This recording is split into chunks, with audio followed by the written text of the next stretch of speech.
Today I want to talk about how For Honor feels from a new player perspective. For some context, I bought the game a long time ago on sale for cheap and for some reason just didn't play it. And eventually just forgot about it. And only until recently did I start playing it. And man, I've got a few things to say. Let's start with things that either don't make sense or don't read easily. Undodgeable attacks, mostly their animations, don't make sense. I'll be using Afira for this example. Her undodgeable is an overhead that at least to me doesn't make sense as to why that would be undodgeable. You would think that an overhead strike could just be sidestepped. If they want to have undodgeables, then their animation should be changed to wide arcing horizontal slashes. I think some characters have better undodgeable attack animations that make sense, but I'm not really too sure who. Which leads me to another thing about undodgeables, is that they really should have something similar to unblockable attacks that show up on the guard direction UI.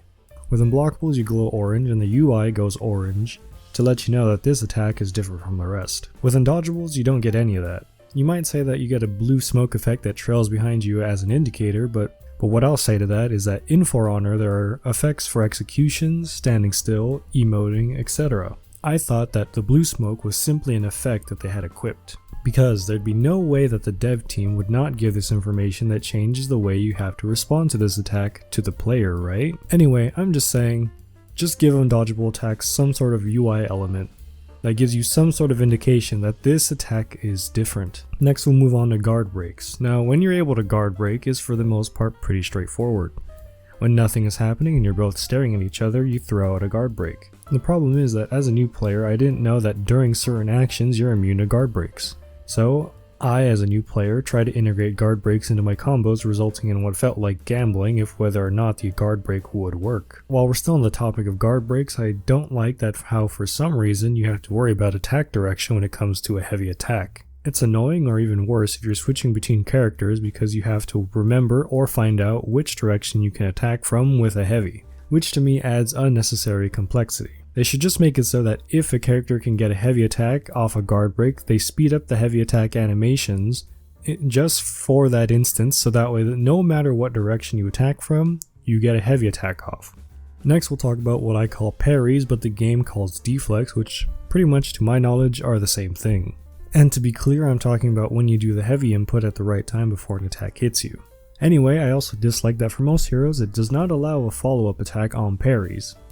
I know that for Afira you get a confirmed shield bash on parry with her, but in a game all about melee combat it's strange that only a few can do it. I think in game they're called crushing counters, and it's the parry with the light attack input rather than the heavy attack input that allows you to attack and repel their attack at the same time.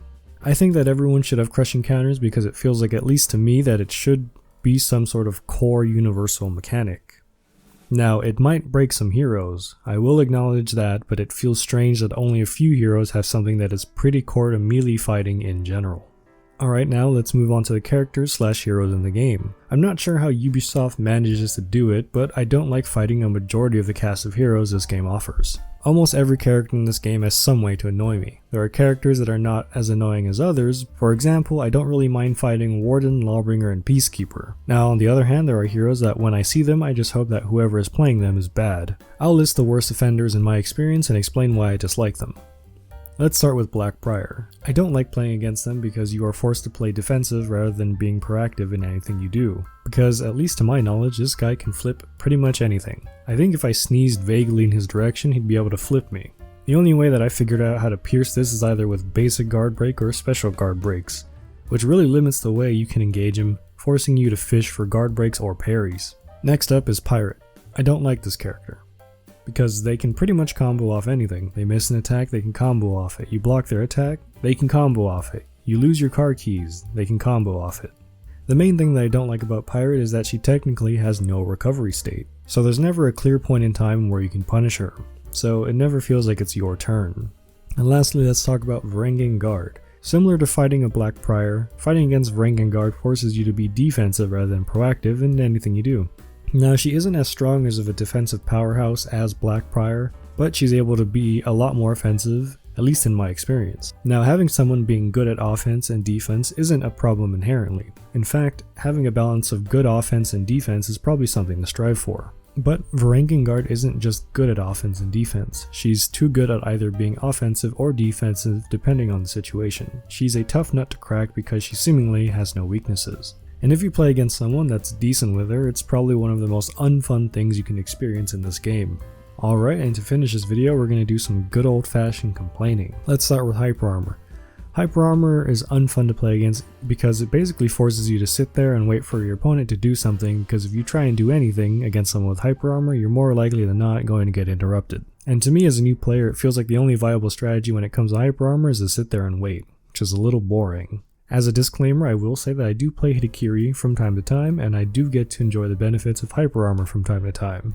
However, I'm still against Hyper Armor as a concept because I've done things with Hyper Armor against an opponent that make me, the Hyper Armor user, feel bad for him. Anyway, now let's complain about Light Spam. Light Spam in general isn't really too bad, but there are 3 characters that make Light Spam shine. Those 3 are Gladiator, Valkyrie, and Nobushi. I don't know what it is about the light attacks from these 3 characters, but they are so fast that I can never consistently block or parry them.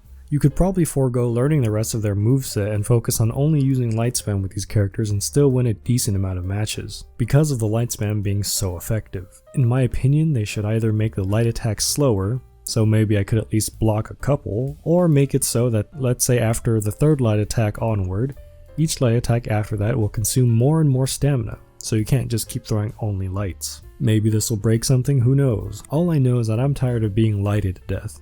Next, let's complain about bleed. I don't love or hate bleed. I guess if I had to be anything, I'd be neutral on it, but I believe one thing needs to change about bleed. I think it shouldn't be able to kill you. Now I know bleeding out is a real thing in real life, but when you're playing against someone that has the ability to make you bleed, it's pretty annoying when all they do is proc bleed on you and then sit there and wait. And rinse and repeat until you're dead. I think bleed shouldn't be able to kill you, but it should be able to get you to like 1 health. So that way the guy that's proccing bleed doesn't just sit there and wait for you to die. I should also mention that before we switch topics that it's really dumb that bleed doesn't contribute to revenge meter gain. And just like that, we're talking about revenge and how it never seems to work for me. Sometimes I feel like I could just sneeze on somebody and they get full revenge, but on the other hand I could get hit by a building, have a leg chopped off, and be stabbed through the heart, and never get revenge. I think you're supposed to block to get most of your revenge meter, but even then it still feels like I get nothing.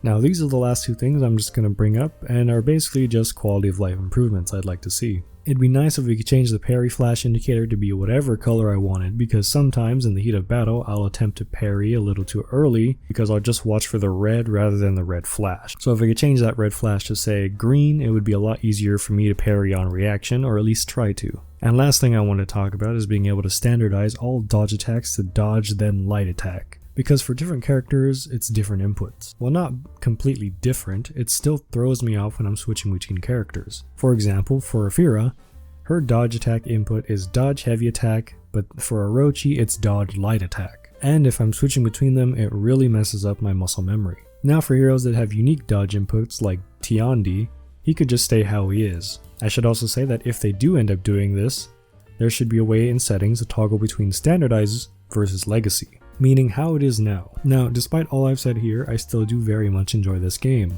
It's a weird love and hate relationship. This is just how I perceive the game as a new player. There really isn't anything on the market that's like For Honor, but that doesn't mean I wish it wasn't better. But anyway, thank you for watching this video, and as always, have a wonderful morning, noon, or night. Goodbye.